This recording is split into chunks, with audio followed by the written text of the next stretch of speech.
Bienvenue dans le podcast des femmes qui veulent trouver leur voie. Cet espace, je l'ai conçu pour te permettre de dépasser tes peurs et vivre tes rêves, voire même de vivre de tes rêves. Il n'est plus question ici de trouver un simple travail, mais de trouver ton métier de cœur, qui t'apportera plus de sens, plus de richesse et permettra de participer au monde selon tes propres valeurs afin de créer un monde plus sain. Tu peux également me retrouver sur Instagram pour plus de contenu et suivre mon propre chemin dans mon travail de cœur qui me permet de vivre également mes rêves. Belle écoute à toi. Hello, bienvenue dans ce nouvel épisode. Aujourd'hui, je vais parler d'une situation que je rencontre quand même assez souvent avec mes clientes. Il s'agit de cette pensée-là. Jade, j'ai tout coché dans ma vie. J'ai cette maison, j'ai cette belle relation, peut-être que j'ai ces enfants, peut-être que j'ai cette voiture. Et pourtant, je me sens pas heureuse. Quel est mon problème? Est-ce que je suis une éternelle insatisfaite? Est-ce que je suis ingrate? Est-ce que je suis pas faite pour le bonheur? On m'a dit ça aussi, etc., etc. Et puis souvent, elles vont rajouter une couche, genre mon mari, il est vraiment prévenant, tu vois, et tout, genre ça devrait suffire à mon bonheur. Et en fait, ce qui se passe, c'est que là-dessous, il y a des tonnes d'injonctions et de conditionnements de société. Par exemple, le fait que mon mari, il est si prévenant, ça devrait suffire à mon bonheur, c'est ce truc que comme quoi la femme, sa principale fonction, c'est d'être la femme de, et d'être heureuse avec ça. Ou alors d'être la mère. Et la mère ça devrait lui suffire d'être mère. Ça apporte tellement d'amour, ça devrait tout combler. Et bien dans les faits, non. Dans les faits, il y a énormément de femmes à qui ça ne suffit pas. Et en fait, ces femmes n'ont pas de problème, ces femmes ne sont pas des éternelles insatisfaites. Et c'est même assez triste, je trouve, d'entendre ça. C'est-à-dire qu'il va y avoir beaucoup de culpabilité. Euh, Et puis, mais ça vient également de notre éducation, c'est-à-dire que je trouve que surtout les femmes, leur premier réflexe, ça va être de s'autocritiquer, de se dire que si un truc qui va pas, si elles se sentent pas bien, c'est de leur faute. Et elles vont beaucoup prendre les choses sur leurs épaules. Et ça, pour moi, ça vient vraiment des restes des siècles passés. Ça n'a plus rien à foutre ici, en 2025, mais c'est encore ce qu'on entend, en tout cas, ce qu'en tant que thérapeute, j'ai beaucoup eu comme retour. Et donc, non, mesdames, vous n'êtes pas ingrates, vous n'êtes pas de perpétuelles insatisfaites. Euh, En fait, si vous ne vous sentez pas bien, vous êtes légitime. Vous avez le droit de ne pas vous sentir bien. Et a priori, il y a toujours des choses à aller affiner, à aller gratouiller dans tous les sens. Mais si vous voulez, d'ailleurs, on peut en parler. Si vous voulez nous partager, profitez du live pour partager votre situation, pour qu'on puisse regarder d'où ça vient. Mais il y a, disons, 95% de chances que non, vous ne soyez pas de perpétuelles insatisfaites et qu'en fait, le fait de se sentir pas bien, le fait d'avoir à tout coché dans sa vie et puis de regarder par la fenêtre et de se dire j'ai pas envie, j'ai pas envie de me lever le matin, ma vie elle a pas de sens, pourtant j'ai tout pour être heureuse. Eh bien, que ça vienne de quelque chose qui ne va vraiment pas. Enfin, je veux dire, pas que ça aille très mal, mais quelque chose qui soit véritable, qui n'aille pas bien, qui viennent potentiellement de vos circonstances qui sont externes à votre corps et à votre être profond. C'est-à-dire que la société nous a indiqué, nous a inculqué depuis les bancs de l'école que la recette du bonheur, ça allait être de se marier, d'avoir un emploi stable, un CDI, d'avoir une maison avec un crédit et une belle voiture, une clôture, un labrador et des enfants. Ah mince, j'ai oublié les enfants, mon labrador. Et que ça, c'était la recette du bonheur. Et du coup, lorsque on grandit et puis on s'est arraché le cul pour pouvoir avoir tout ça, et puis qu'on y arrive, on se dit ah bah comment ça se fait que je suis pas heureuse? Parce que la société, c'est pas pour rien qu'elle nous a donné ça, c'est pour nourrir son propre système. Le fait, par exemple, de donner envie d'être propriétaire, bah, c'est pas anodin, ça permet d'avoir des crédits, du coup, ça permet de garder cet emploi stable, du coup, eux, ça leur permet de garder leur main-d'œuvre et de la garder docile et puis de supporter certaines conditions qui sont peut-être pas les meilleures pour leur humain. Mais voilà, bref, je vais pas rentrer dans le côté société. Ce dans quoi je veux rentrer, c'est dans le côté humain. C'est-à-dire que peut-être que toi, ton être véritable et profond, il aspire à autre chose que ça. Peut-être que ton essence divine, essentielle, genre primaire, elle en a rien à carrer d'être propriétaire. Peut-être qu'elle a pas, ça lui parle pas trop à ton âme, les lettres CDI. Peut-être qu'elle aspire à autre chose. Et en fait, lorsqu'on se sent pas bien, alors qu'on est censé avoir tout coché étant tout coché selon les critères de la société, lorsqu'on se sent pas bien, donc pas aligné, c'est une sorte d'éveil. En tout cas, c'est une porte d'ouverte vers l'éveil. Pourquoi? Parce que c'est le moment où tu es en train de réaliser que ce qu'on t'a appris, c'est pas ça la vie, ça n'est pas ça toi, c'est autre chose.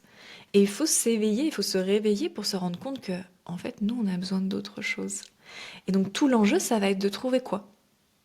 De quoi tu as besoin pour te sentir mieux? Est-ce que ça va être euh, de vivre différemment, de vivre dans un autre endroit? Ça va être un autre style de relation? Est-ce que ça va être un autre style de travail? Et, et en fait, il n'y a pas de gravité là-dedans. Il n'y a que du bonheur à venir, il n'y a qu'un potentiel d'épanouissement plus grand à la clé. Alors que, tu vois, si on compare au début, je suis insatisfaite, je suis ingrate. Tu vois, comme c'est pas du tout le même endroit. Tu vois, comme insatisfaite et ingrate, c'est un peu la réponse qu'on attend presque de toi pour pas que tu bouges et que tu dises que c'est toi qui as un problème. Et puis que tu ailles consommer des médicaments pour pouvoir éteindre un peu ces sentiments-là, qu'on mette un petit peu de brouillard dans ta tête pour que ça puisse, voilà, non, continue de fonctionner, tout bien là. En fait, non, c'est juste que t'es pas aligné. C'est juste que ton être profond, ton âme, demande autre chose. Toi, tu es un être unique. Et je vais pas te dire, tiens, toi, tu as besoin de ça. Parce que ça serait refaire la même chose que la société. Et ce qui est à la fois euh, désagréable et génial, c'est qu'il n'y a que toi pour vraiment trouver et mettre le doigt sur la chose précieuse. Après, moi, mon job, c'est de t'accompagner pour que ça aille plus vite, pour que ça puisse se faire et pour que ça puisse être le plus agréable possible. Moi, là où je me situe, pour les personnes qui ne me connaissent pas, j'accompagne les femmes à trouver leur voie. Donc, plus sur l'aspect professionnel. J'ai longtemps accompagné également sur l'aspect relationnel, mais je me suis rendu compte que, selon moi, euh, il y avait plus d'impact lorsqu'on traitait à la sphère professionnelle parce qu'il y avait quelque chose de vraiment que centré sur nous et qui nous demandait d'aller creuser dans nos profondeurs pour savoir quel était le sens de notre vie, qui est-ce qu'on était, qu'est-ce qu'on pouvait apporter au monde. Et puis bah, c'est aussi un vecteur de richesse, le travail, et donc ça vient vraiment, je trouve, comme par effet secondaire, venir circuler dans toutes les autres sphères de notre vie. Ça vient les contaminer positivement. Là où la relation amoureuse, ça peut te faire te sentir déjà extrêmement bien, mais il y a moins besoin d'aller chercher quel est ce truc qui t'est propre à toi, quel est le sens que tu veux donner à la vie. Et puis bah, la relation amoureuse, c'est un peu aussi des fois, ça peut basculer dans vivons d'amour et d'eau fraîche. Et du coup, pour moi, c'est une sphère plus petite d'épanouissement. Si tu as une super relation amoureuse, une sexualité épanouie, ça te fait te sentir bien dans plein d'autres endroits. Seulement, ça n'a pas le même potentiel d'épanouissement que le travail à notre époque dans notre société. Selon moi, selon comment, voilà, pour le cadre dans lequel on arrive en 2025, voilà. Donc, euh, notre âme vient envoyer des signaux. Ces signaux qui sont pas très agréables. C'est un peu ces questions qui popent dans notre tête avec mais c'est quoi le sens de ma vie? Pourquoi je suis pas si bien? Et on est toujours gagnante à suivre notre âme. Parce que souvent c'est challengeant. Parce qu'il va falloir un peu bousculer les choses qu'on a déjà établies, qui sont déjà mises en place, et que depuis qu'on a 10 ans, on se dit: «Oh, j'aurais une maison avec des volets telle couleur, dans tel endroit, avec tel style de mari», puis là, on les a enfin. Il faut tout chambouler. Et souvent, non, c'est pas tant tout chambouler que ça. Souvent, on a l'impression que notre vie va se transformer, mais en fait, il n'y a pas tant de choses que ça qui changent non plus. C'est beaucoup plus interne que ça. Mais elle vient nous ouvrir sur un potentiel de liberté, de joie, d'abondance. L'âme, c'est l'infini. Elle est connectée avec l'infini. Donc, c'est vous dire le champ de potentialité auquel on se relie quand on l'écoute. Et donc, lorsque j'écoute ces guidances, en fait, ces phrases, ces questions de mais pourquoi je suis pas bien, quel est le sens de ma vie, lorsqu'on les écoute, eh bien, on suit la guidance de notre âme. Et elle va forcément nous amener au meilleur endroit. Le meilleur endroit, c'est pas forcément l'endroit que la tête, elle a prévu. Et c'est ça qui fout tout le bordel, c'est ça tout le challenge. Et c'est une dévotion. C'est une posture vraiment de dévotion de choisir si on suit ou pas son âme. On va en parler d'ailleurs dans l'événement Vocation que je donne la semaine prochaine pour accompagner les femmes à trouver leur voie. C'est l'introduction de l'école initiatique des métiers de cœur. J'offre une semaine d'intro aux femmes qui cherchent leur voie, et on va aller parler de cette connexion à l'âme. Comment on l'entend, comment se comporter avec ça, comment faire, parce qu'on ne nous a pas appris cette base-là. Mais donc, elle nous amène toujours au bon endroit, mais ça peut faire chier la tête. Et vu que l'âme, elle est en connexion avec l'infini, elle est en connexion, en fait, tout ce qui va... Les seuls blocages qu'on peut rencontrer, c'est ceux de notre esprit. On peut tout avoir. De liberté, de temps, de finances, il n'y a pas de et. Il y a du ou dans le monde de l'âme. Sauf si l'esprit dit non, c'est pas possible. Mais tu peux tout à fait être pété de thunes avec un métier qui te passionne, dans lequel tu n'as pas l'impression de travailler, tout en ayant une relation amoureuse épanouie, tout en ayant du temps pour toi, tout en ayant du temps pour tes enfants, sauf si ton esprit, ton mental vient dire non, c'est pas possible. C'est possible. Moi, je veux encore améliorer ça, mais je suis déjà là-dedans. Je veux aller plus loin, je veux renforcer certaines choses, mais et en fait, ce que je vis me paraît complètement banal. Et quand je regarde les gens autour de moi, je me dis waouh, c'est dingue ce qu'ils se laissent à vivre dans un travail qui n'a pas de sens. Ils se sentent même culpabilisés, ils sont mal de faire ça dans leur travail, que ça correspond pas à leurs valeurs. Ils se lèvent super tôt le matin, ils rentrent super tard le soir, ils voient pas leurs enfants grandir, ils sont super tendus. Le week-end, c'est juste pour faire le ménage et les courses, et ils sont tendus à bloc, ils profitent même plus. Et je me dis mais et puis les vacances, ça sert en fait juste à récupérer. Et je me dis, mais waouh, c'est pas une vie. Et donc je peux vous dire que déjà là où je suis, que j'ai encore envie d'expandre plus que ça, bah c'est 4 jours de travail par semaine de 9h à 16h30.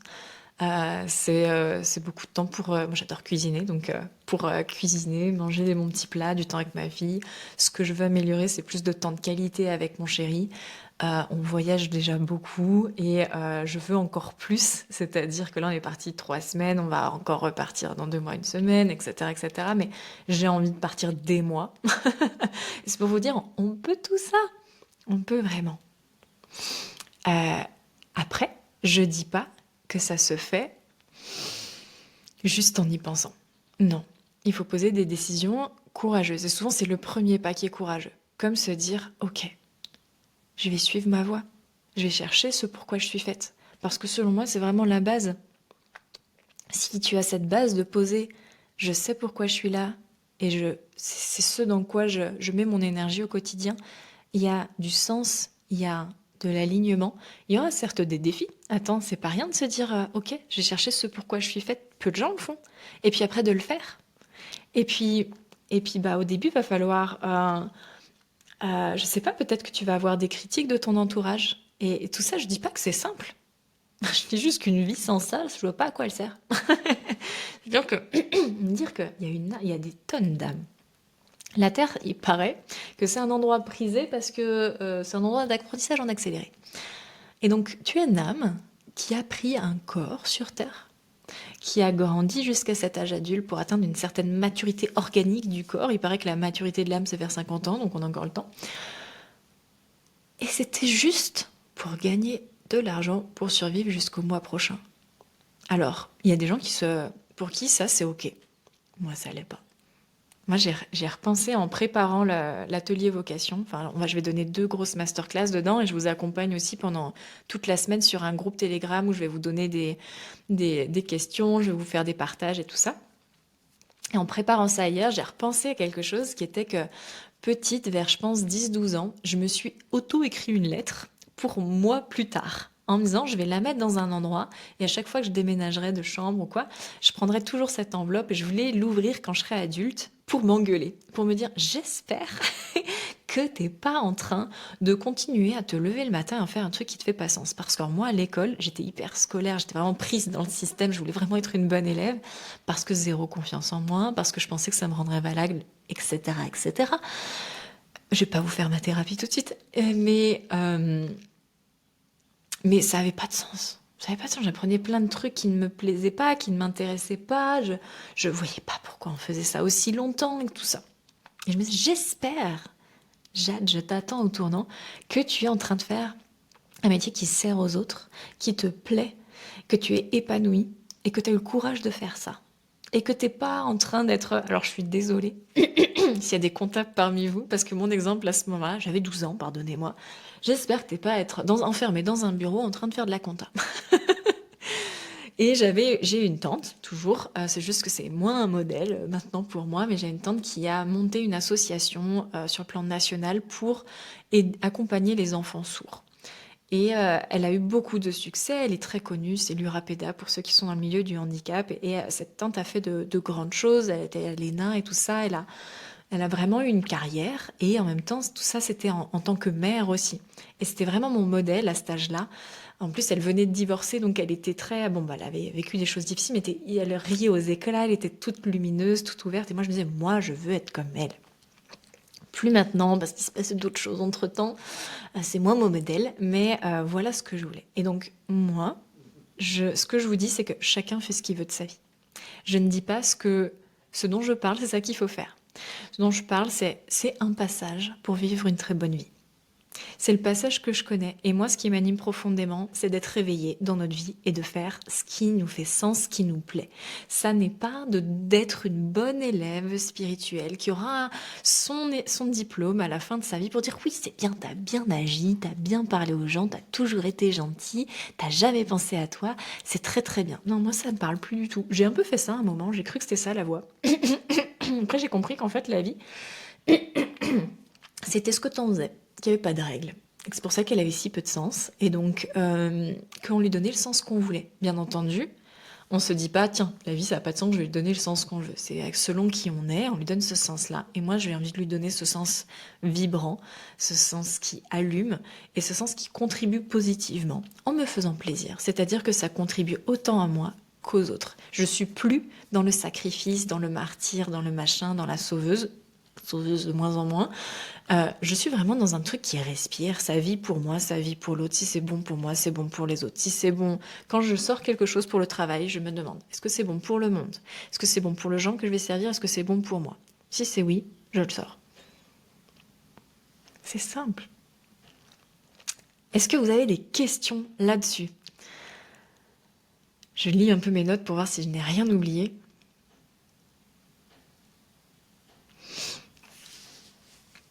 Je voulais aussi vous parler du fait que ça, c'est valable quel que soit votre âge. Moi, j'ai eu peut-être cette chance de ne pas tolérer le métro boulot dodo très vite. Donc en fait, à mon orientation après le bac, pour moi, c'était genre le plus loin que je pouvais aller sans qu'il y ait trop de sens. Et encore, j'étais contente, je trouve qu'au lycée, ça commence un peu à affiner selon les centres d'intérêt des gens. Donc très tôt, moi, j'ai eu ça. Mais il y a une partie des personnes que j'accompagne qui me disent, mais moi, c'est trop tard. Moi, j'ai plus l'âge. Mais en fait, si tu es à 10 ans de la retraite, d'autant qu'elle recule de plus en plus, est-ce que c'est vraiment 10 ans que tu vas, genre, ne pas vivre? Ou tu vas tranquillement prendre sur toi de jour en jour, avoir de plus en plus de maux physiques Pourquoi? Pour arriver à la retraite et que ça lâche, comme tant de personnes? Personnellement, ça me fait pas sens non plus. Quel que soit notre âge, on est invité à s'aligner. Et j'ai même envie de dire que quand on est dans sa mission, alors moi j'aime pas trop l'idée de mission parce que je suis pas persuadée qu'on soit missionné en descendant ici-bas. Et en plus, notre mission de vie n'est pas censée être notre mission professionnelle non plus. Mais disons mission, ta vocation en tout cas. Si tu es dedans, t'as pas l'impression de travailler. Elle te nourrit, elle te fait du bien. Donc tu as envie de faire ça, même à la retraite. Moi, j'ai un ancien ostéopathe qui m'avait formée lorsque j'étais encore en cabinet en tant qu'acupunctrice. Il m'avait donné, j'apprenais de tous ceux qui pouvaient m'apprendre. Et beaucoup de sagesse, je l'aimais beaucoup. Et en fait, il était à la retraite et il continuait à offrir de l'ostéopathie gratuitement et à former les jeunes. C'est sa vocation. Il aimait faire ça. Ça n'avait pas de sens pour lui que de ne pas le faire. Et pour moi, lorsqu'on est dans sa mission, de sa vocation, c'est ça. C'est juste, ça fait du bien. Donc, quel qu'elle soit ton âge, on s'en fout. Fais-toi du bien. Vas-y. Alors, j'imagine que vous dites, oui, mais Jade, c'est quand même pas si simple. Oui, je vous ai dit, c'est pas sans défi. Mais juste compare une vie sans et une vie avec. Oui, t'as flippé. Ça t'a demandé de bouger des choses. Et oui, je sais pas, peut-être que, mettons que tu es 50 ans, la plasticité cérébrale, c'est pas la même qu'à 15. Ok. Mais le reste de ta vie, t'as trouvé ce pourquoi t'es faite. Tu adores faire ça. Tu es reconnue pour ça. Comparé à le reste de ta vie, t'as fait dos rond pendant encore 10-15 ans, si ce n'est pas 20, parce qu'on sait pas, d'ici que tu sois à la retraite, combien ça sera, si on aurait une. Et du coup, t'as pris sur toi, tu prenais tellement sur toi que ton corps, il a eu quelques déconnades, on t'en souhaite pas trop. Et tu arrives à la retraite, amer, avec ton micro-salaire de misère qui t'est versé, et puis tu peux même plus partir en vacances. Et je te souhaite d'avoir des aspirations très très simples pour être le plus heureuse possible et de cultiver ton jardin intérieur pour pouvoir être épanouie malgré ça, en ayant comme coupé tous les réservoirs de plaisir et de bonheur en attendant. Alors je sais que beaucoup vont du coup se retrancher sur les petits-enfants, les machins et tout ça extérieur, et puis dès qu'il n'y a plus ça, tout s'effondre, c'est un drame. Pour moi, c'est donner beaucoup d'importance à quelque chose dans lequel on n'a pas la main. Et bref, pour moi, cet argument de l'âge ne tient pas parce qu'être heureux, c'est maintenant. Parce que suivre son âme, ça attend pas. Voilà pour le partage d'aujourd'hui. Je vois qu'il n'y a pas de questions. Je peux juste encore une fois vous inviter à rejoindre l'événement Vocation parce que je n'en offre que 2 par an et c'est énorme d'avoir ça offert. C'est long, c'est dense et c'est complet. Je ne peux pas faire mieux pour aider les personnes à trouver leur voie, les femmes en l'occurrence. Et je vous dis donc à très vite. Pour vous inscrire à Vocation, il y a simplement à cliquer sur le lien dans ma biographie et puis vous allez être après orienté avec des mails et juste servi comme des reines. Et je vous embrasse très très fort, je vous dis à bientôt. Pour ton écoute, si ton cœur est ouvert à soutenir mon travail et à aider à l'expansion des messages qui sont diffusés dans ce podcast, sache que si tu laisses 5 étoiles sur la plateforme et encore mieux un petit commentaire que je me régalerai à lire, il aura un énorme impact positif pour moi et je t'en remercie d'avance.